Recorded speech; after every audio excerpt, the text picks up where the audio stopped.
প্রিয় চতুর্থ শ্রেণীর ছাত্রছাত্রীরা, তোমরা সকলে কেমন আছো? আশা করছি প্রত্যেকেই খুব ভালো আছো। আমিও খুব ভালো আছি। আজকে আমি তোমাদের জন্য দেখো কিসের উপর ভিডিও নিয়ে এসেছি। Why is the sky so high এর যে ফার্স্ট পার্টটি আমাদের হয়ে গেছে। ঠিক আছে, তোমরা যারা আগের ভিডিওটি দেখোনি তারা আমার চ্যানেলের প্লেলিস্ট থেকে চেক করে নাও। 13 থেকে আমাদের পৃষ্ঠা নম্বর 17 অবধি হয়ে গেছে। আজকে আমরা লেটস কন্টিনিউ এখান থেকে পড়বো। তাহলে চলো পড়া শুরু করি। আমি যেমন যেমন মানে বলবো তোমরা কিন্তু আন্ডারলাইন করবে যখন আমি পড়বো এবং তার তলায় মানেগুলো লিখে নিবে এবং আমরা কোশ্চেন আনসারও সলভ করব এক এক করে। তাই চলো মন দিয়ে শুরু করো পড়া। The old woman looked angrily at the sky. বলছে দেখো সেই বৃদ্ধা যে মহিলার কথা আমরা এর আগের দিন গল্পে পড়েছিলাম। কি পড়েছিলাম গল্পে? যে বৃদ্ধা মহিলাটি ঝাড় দিচ্ছিল তার ঝাঁটা দিয়ে সে তার যে কুঁড়ে ঘরটি সেটা পরিষ্কার রাখতে চাইছিল। দিয়ে তার ঝাঁটা দিয়ে ঝাড় দিয়ে যাচ্ছিল। তো ধুলো উঠছিল, আকাশে চোখে ধুলো লাগছিল এবং আকাশ কি করছিল, হাঁচি কাশি হচ্ছিল। তো দেখো সেটারই পার্ট চলছে, কন্টিনিউয়েশন চলছে। দেখো, the old woman looked angrily at the sky. তো বৃদ্ধা মহিলাটি রেগে রেগে অ্যাংরিলি ক্রুদ্ধভাবে আকাশের দিকে তাকাচ্ছিল। দেখো লুক মানে কি তাকানো। দেখো লুকের পাস্ট ফর্ম ইডি যোগ হবে লুকড। ঠিক আছে, তারপর বলছে দেখো স্টপ রেনিং অ্যাট ওয়ান্স, এখনই বৃষ্টি থামাও। অ্যাট ওয়ান্স এখনই। সি অর্ডার্ড, সে আদেশ দিল, অর্ডার করলো, আদেশ দিল। The sky could not stop raining, আকাশ কিন্তু বৃষ্টি থামাতে পারছিল না। His eyes were full of dust with all her sweeping, তার চোখ দুটি মানে আকাশের চোখ দুটি ওই বুড়ির বৃদ্ধা মহিলার যে ঝাঁটা দিয়ে ঝাড় দিচ্ছিল ধুলোতে, সম্পূর্ণ ধুলোতে ভর্তি হয়ে গেছিল চোখ দুটি, সেই জন্য বৃষ্টি থামাতে পারছিল না। তারপরে কি বলছে, she picked up her broom and started to sweep, সে তার ব্রুম মানে কি ঝাঁটাটি তুললো এবং ঝাড় দেওয়া শুরু করলো। সি সুয়েপ্ট হার্ডার অ্যান্ড হার্ডার, সে আরো বেশি বেশি করে ঝাড় দিতে লাগলো। আগের থেকে আরো বেশি বেশি করে ঝাড় দিতে লাগলো। More and more dust flew up, আরো বেশি বেশি করে ধুলো উপরে উঠতে লাগলো। তারপরে বলছে the sky jumped out of her way, তো আকাশ কি করলো, লাফিয়ে তার কাছ থেকে দূরে চলে গেল। He tried to avoid the dust, সে চাইছিল কি ধুলোটাকে এড়িয়ে যেতে, ধুলোটা যাতে তার কাছে তার চোখে মুখে না পড়ে সেই জন্য সে দূরে চলে যেতে চাইছিল। Please stop sweeping he pleaded, আকাশ অনুরোধ করলো যে দয়া করে ঝাড় দিও না। প্লিড করা মানে অনুরোধ করা মানে রিকোয়েস্ট করা। দেখো এখানে লেখা রয়েছে প্লিডেড মানে রিকোয়েস্টেড, অনুরোধ করা। তাহলে কি হলো, আকাশ অনুরোধ করলো বুড়িটাকে যে দয়া করে ঝাড় দিও না, প্লিজ দয়া করে থামো থামো। The old woman did not listen to his request, কিন্তু সেই বৃদ্ধা মহিলাটি তার অনুরোধে কানই দিল না, শুনলই না। সি কেপ্ট অন সুইপিং, সে ঝাড় দিয়েই গেল। She wanted to keep her heart clean, সে চেয়েছিল তার যে কুঁড়ে ঘরটি পরিষ্কার রাখতে, একদম নিট অ্যান্ড ক্লিন রাখতে। ঠিক আছে, I could take it no more, তো আকাশ কিন্তু আর সহ্য করতে পারছিল না। হি স্নিজড অ্যান্ড কাফড, সে হাঁচি করছিল এবং কাশছিল। স্নিজ মানে হাঁচি ফেলা আর কাফ মানে কাশা। তো আকাশ হাঁচি করছিল এবং কাশছিল। হি থান্ডার্ড অ্যান্ড রেইনড, তারপরে কি হলো, মেঘ গর্জন হলো এবং বৃষ্টি ঝরালো। At last the sky flew up, শেষে কি হলো যে আকাশ উঠে গেল। He flew out of reach of the old woman's broom, সে সেই বৃদ্ধা মহিলাটির কাছ থেকে নাগাল থেকে অনেকটা দূরে চলে গেল। The sky never came down again, সে আকাশ কিন্তু আর কখনো নিচে নেমে আসেনি। ঠিক আছে, but the sky is still a friend to little children, কিন্তু সে আকাশ এখনো পর্যন্ত ছোট ছোট চিলড্রেন মানে কি ছোট ছোট শিশুদের এখনো বন্ধু। ফ্রম আ ডিস্টেন্স, দূর থেকে, he watch them play and smiles happily, দূর থেকে আকাশ ছোট ছোট বাচ্চাদের খেলা দেখে এবং আনন্দ সহকারে হাসে এখনো পর্যন্ত। এই হচ্ছে দেখো গল্পটা। আচ্ছা এবার ওয়ার্ড্রপটা দেখো, অ্যাভয়েড মানে স্টে অ্যাওয়ে ফ্রম মানে দূরে থাকা, অ্যাভয়েড করা। তাহলে এবার আমরা অ্যাক্টিভিটিস গুলো চলো করে নিই। Arrange the following sentences in the correct order. দেখো কিছু নিচে বাক্য রয়েছে, সেগুলোকে আমাদেরকে সঠিক ক্রমে সাজাতে হবে। Put the numbers in the given boxes. এখানে বক্সে আমাদেরকে নাম্বার দিতে হবে। 1 ইজ ডান ফর ইউ একটা করে দিয়েছে। দেখো সি এরটা 1 করে দিয়েছে, বাকিগুলো আমাদের করতে হবে। দেখো সিকোয়েন্স অনুযায়ী প্রথমে যে ঘটনাটা হয়েছে সেটা 1 নম্বরে হবে, তারপরে ঘটনা যেটা আমরা যেভাবে পড়লাম এখানে গল্পে সেই অনুযায়ী আমাদেরকে নাম্বারিং করতে হবে। দেখো প্রথমে কি বলছে, প্রথম ঘটনাটা হয়েছিল এটাই যে the old woman ordered the sky to stop raining. বৃদ্ধা মহিলাটি আকাশকে অর্ডার করলো, আদেশ দিল যে বৃষ্টি থামাতে। তো সেটা 1 নম্বরের ঘটনা। তারপর 2 নম্বরে কোনটা হবে, ইয়েরটা। দেখো the sky could not stop raining, আকাশ কিন্তু বৃষ্টি থামাতে পারলো না, এটা হবে 2 ই। তারপরে দেখো 3 নম্বরে হবে এইটা, the old man kept on sweeping, বৃদ্ধা মহিলাটি ঝাঁটা দিয়ে ঝাঁটিয়ে গেল, এটা হয়ে গেছে 3 নম্বর ঘটনা। 4 নম্বর ঘটনাটা হচ্ছে the sky could take it no more, আকাশ কিন্তু আর সহ্য করতে পারলো না। এরপরে ঘটনাটা ছিল এটা, এটা 4 নম্বর হবে। 5 নম্বরের ঘটনাটা হচ্ছে লাস্টে, the sky flew the sky flew out of reach of the old woman's broom, সে বৃদ্ধা মহিলাটির ঝাঁটার কাছ থেকে আকাশ অনেকটা দূরে চলে গেছিল, নাগালের বাইরে চলে গেছিল। এইটা শেষের ঘটনা। তাহলে এইভাবে তোমরা নাম্বারিং করে নাও বইয়ে। আসো activity 6, answer the following questions. আমাদেরকে এই কোশ্চেনগুলো উত্তর দিতে হবে, খাতায় লিখে নাও। দেখো এই কোশ্চেনে বলছে, দেখো why was the old woman angry at the sky, সে বৃদ্ধা মহিলাটি আকাশের উপর রেগে গেছিল কেন, কি হয়েছিল ঘটনাটা। দেখো আনসারটা হবে, the old woman was angry at the sky because the water from the eyes of the sky fell as rain on the places which the old woman had just cleaned. মানে বলছে যে বৃদ্ধা মহিলাটি আকাশের উপর রেগে গেছিল কারণ সেই যে যে সমস্ত জায়গাতে বৃদ্ধা মহিলাটি ঝাড় দিয়ে পরিষ্কার করছিল, বৃষ্টির জল পড়াতে সেই বৃষ্টির জল সেই সব জায়গাগুলোতে পড়ছিল, সেই জন্য রেগে গেছিল। The sky could not stop it, আকাশ সেটা থামাতে পারছিল না। এই কারণেই তো বৃদ্ধা মহিলাটি আকাশের উপর রেগে গেছিল, সেই কারণটা বলে দিলাম। ঠিক আছে, এটা তোমরা লিখে নাও। পরের কোশ্চেন দেখো, what did the sky do to avoid the dust, আকাশ কি করেছিল সেই ধুলোটাকে এড়ানোর জন্য, কারণ কি ছিল বলো, কাজটা কি করেছিল, the sky jumped out of the old woman's way to avoid the dust, বলছে আকাশ কি করেছিল, লাফিয়ে অনেকটা দূরে চলে গেছিল বৃদ্ধা মহিলাটির কাছ থেকে। তাহলে এটা লিখে নাও বি এর আনসারটা। সি এরটা দেখো question, why did the woman keep on sweeping, বৃদ্ধা মহিলাটি ঝাড় দিয়ে যাচ্ছিল কেন, কারণটা কি ছিল, the old woman kept on sweeping two keep her heart clean, তার যে কুড়ে ঘরটি পরিষ্কার রাখার জন্য বৃদ্ধা মহিলাটি ঝাড় দিয়েই যাচ্ছিল। তারপরে question, is the sky your friend, আকাশ কি তোমার বন্ধু, give reasons for your answer, তো তোমার উত্তরের সাপেক্ষে যুক্তি দিতে হবে। তাহলে লেখো এটা, দেখো লিখবে কি, yes the sky is my friend, হ্যাঁ আকাশ আমার বন্ধু। It gives me both light and shade, এটা আমাকে কি দেয়, আলো দেয়, ছায়া দেয়। তারপর নেক্সট কি বলছে দেখো, it gives me rain during monsoons, এটা কি হয়, দেয় আমাকে বৃষ্টি দেয়, ঠিক আছে, বর্ষাকালে বৃষ্টি হয়, তাই তো।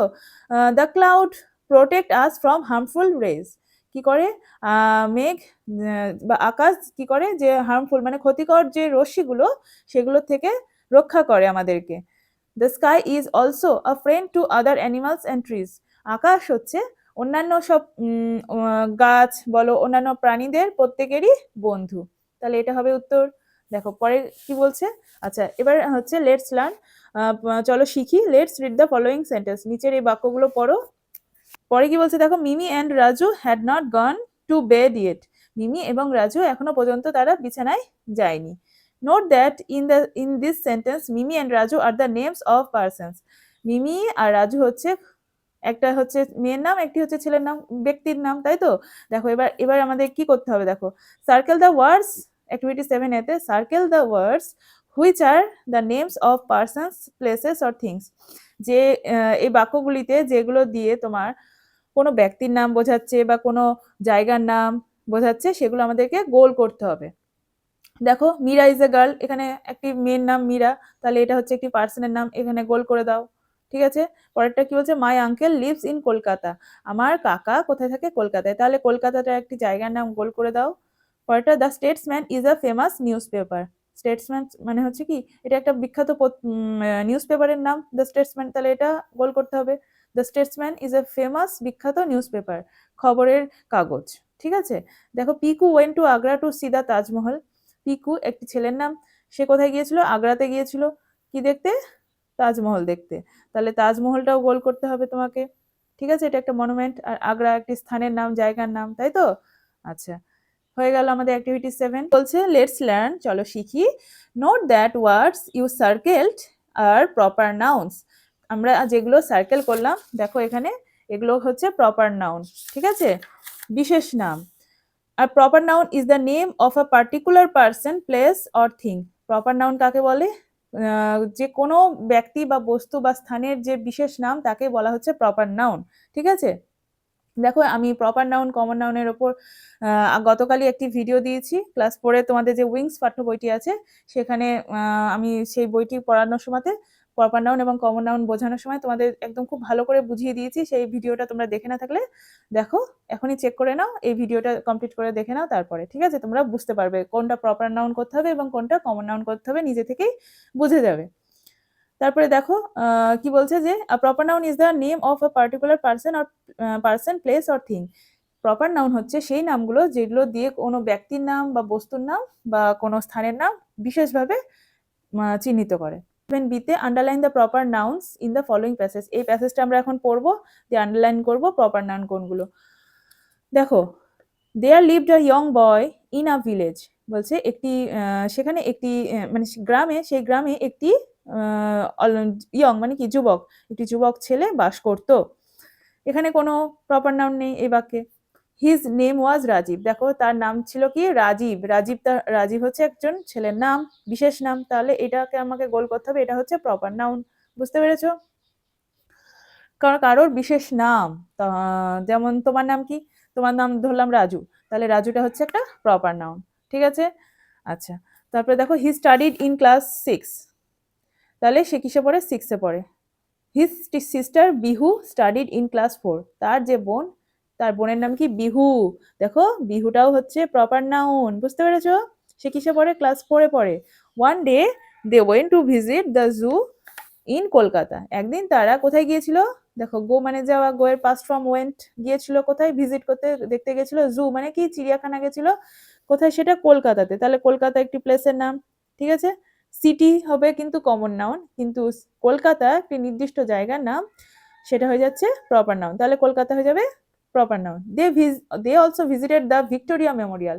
তারা ভিক্টোরিয়া মেমোরিয়াল যে একটা মনুমেন্ট, সেটা তারা ভিজিট করেছিল, তাহলে এটা হয়ে যাচ্ছে প্রপার নাউন। ঠিক আছে, কোনো সাধারণ নাম বোঝাচ্ছে তখন সেটা হয়ে যাচ্ছে কমন নাউন। যেমন ধরো মাদার, ফাদার, সিস্টার, ব্রাদার। ঠিক আছে, এগুলো হয়ে যাচ্ছে কমন নাউন, সাধারণ নাম। তারপরে দেখো they enjoyed the day very much. তারা সেই দিনটা ভীষণ আনন্দ করে কাটিয়েছিল। ঠিক আছে, এনজয় করেছিল। তারপরে দেখো লেটস লার্নে কি বলছে, রিড দ্য ফলোইং সেন্টেন্সেস। নিচে বাক্যগুলো পড়ো। সি লিভড ইন আ মাড হাট। সে একটি মাটির কুঁড়ে ঘরে বাস করত। দেয়ার ওয়াজ ডাস্ট এভরিওয়্যার। সেখানে চারিদিকে ধুলো ছড়িয়েছিল। এভরিওয়্যার মানে চারিদিকে। দেয়ার ওয়াজ ডাস্ট মানে কি? ধুলো। ধুলো চারিদিকে ছড়িয়েছিল। The water fell as drops of rain. বৃষ্টির ফোঁটার আকারে জল পড়েছিল। ঠিক আছে, in the above sentences the colored words are the names of things that do not have life.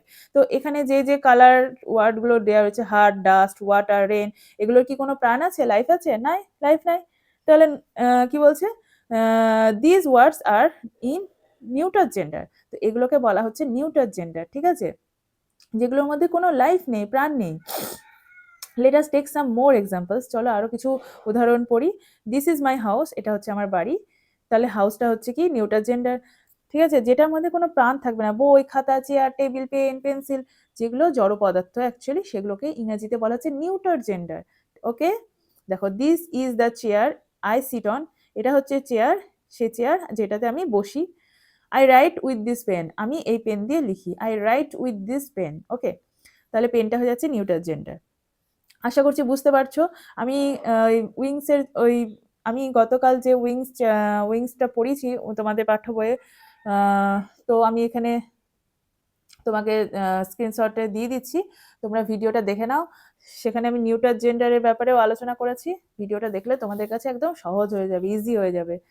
আচ্ছা, অ্যাক্টিভিটি 7C-তে underline the neuter gender in the following sentences. এই বাক্যগুলোর মধ্যে নিউটার জেন্ডার এবার কোনটা তোমরা নিজেরাই করতে পারবে, আমার দেখাই লাগবে না। তোমরা নিজেরাই বই আন্ডারলাইন করো না দেখে, আমি তো বুঝিয়ে দিলাম। যেগুলোর মধ্যে প্রাণ নেই, without life. The old woman swept with her broom. কি বলছে দেখো, বৃদ্ধ মহিলাটি তার ঝাঁটা দিয়ে ঝাড় দিচ্ছিল, তাই তো? ব্রুমটা তার মানে neuter gender. The calendar is on the wall. ক্যালেন্ডারটি ওয়ালে মানে কি, দেওয়ালে ঝুলছে, তাহলে ক্যালেন্ডারটা হচ্ছে neuter gender. The teacher is writing on the blackboard. শিক্ষক মহাশয় ব্ল্যাকবোর্ডে লিখছেন, তাহলে ব্ল্যাকবোর্ডটা হয়ে যাচ্ছে neuter gender. The lion lives in the forest. সিংহ কোথায় থাকে? জঙ্গলে থাকে, ফরেস্টে, তাহলে এটা হয়ে যাচ্ছে নিউটার জেন্ডার। তাহলে আমাদের হয়ে গেল। এরপরে দেখো কি বলছে, note the underlined words of the following sentences. He played with a child. সে একটি শিশুর সাথে, বাচ্চার সাথে খেলা করছিল। The police caught the thief. পুলিশটি একটি চোরকে ধরলো। পুলিশ আর এখানে thief. Sachin is a famous player. Sachin হচ্ছে কি একজন বিখ্যাত খেলোয়াড়। The coloured words in the above sentences can be either male or female. তাহলে এই যে এখানে যে সেন্টেন্সের যে ওয়ার্ডগুলো, যেমন চাইল্ড, থিফ, পুলিশ, প্লেয়ার, এগুলো ছেলে হতে পারে, মেয়েও হতে পারে। These words are common gender. এই শব্দগুলোই হচ্ছে কমন জেন্ডার বলা হয় এগুলোকে, উভয়লিঙ্গ। সাচ অ্যাজ, যেমন কি কি বলতো, baby, parent, cousin, pupil, friend, এগুলো হচ্ছে কমন জেন্ডারের মধ্যে পড়ছে। তাহলে কি কি বললাম? বেবি শিশু, প্যারেন্ট মানে পিতামাতা, কাজিন পিউপিল ছাত্রছাত্রী, ফ্রেন্ড বন্ধু, এগুলো, এবং পুলিশ, থিফ, প্লেয়ার, চাইল্ড, এগুলো উভয় লিঙ্গের মধ্যে পড়ছে বা কমন জেন্ডার বলা হয়। তাহলে নিচে আমাদেরকে এগুলো করতে হবে। The servant sweeping the floor. তাহলে এখানে কমন জেন্ডার কোনটা তোমাকে বুঝতে হবে, সার্ভেন্টটা। ঠিক আছে, সার্ভেন্ট মানে কি? চাকর। বলছে চাকরটি ফ্লোর মানে কি? ফ্লোর মানে মেঝে, মেঝে ঝাড় দিচ্ছে। তাহলে সার্ভেন্টটা হয়ে যাচ্ছে কমন জেন্ডার। সার্ভেন্ট সে ছেলেও হতে পারে, মেয়েও হতে পারে। সার্ভেন্ট এই ওয়ার্ডটির মাধ্যমে আমরা ছেলেও বোঝাচ্ছি এবং মেয়েও বোঝাচ্ছি, উভয়ই। ঠিক আছে, এটা কমন জেন্ডার। তারপরে দ্য স্টুডেন্টস, যেমন ছাত্রছাত্রী, students are going out for a picnic. বলছে যে ছাত্রছাত্রীরা পিকনিকের জন্য যাচ্ছে। তাহলে এটাও কি হয়ে যাবে? স্টুডেন্টসটা হয়ে যাবে কি? Common gender. তাহলে এটা আমি দাগ দিয়ে দিলাম, স্টুডেন্টস। দেখো বলছে the king was a kind person. রাজা কি ছিল? এই রাজাটি ছিল খুব দয়ালু ব্যক্তি। তাহলে দ্য কিং কিন্তু হয়ে যাবে না, কিংটা হয়ে যাবে কি? ম্যাসকুলাইন জেন্ডার, এটা তো ছেলে, ঠিক আছে, কিং। কিন্তু দেখো পার্সনটা হয়ে যাচ্ছে কি? Common gender. Okay, person common gender. তাহলে আমি গোল করে দিচ্ছি, তোমরা বুঝতে পারবে। ঠিক আছে, আর এটা হচ্ছে ম্যাসকুলাইন জেন্ডার।